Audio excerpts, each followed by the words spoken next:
राम राम मित्रांनो, आज आपण बघणार आहोत की सोयाबीन पिकाला आपण शेवटच्या फवारणीला म्हणजेच की मित्रांनो, ज्यावेळेस आता आपल्या सोयाबीन पिकाच्या दाणे भरण्यास सुरुवात होते की नाही, त्यावेळेस आपण शेवटची फवारणी घेतो मित्रांनो, किंवा आपल्या सोयाबीन पिकाला 100% शेंगा लागल्यानंतर आपण शेवटची फवारणी घेतो.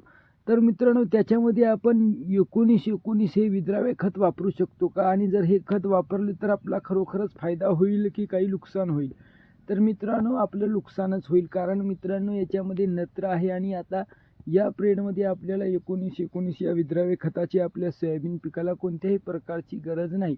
तर मित्रांनो, याच्यातील जे जे 2 घटक आहेत की नाही, त्याची गरज आपल्या पिकाला आहे, मात्र हे आपल्याला काच्या थ्रू द्यायची आहे.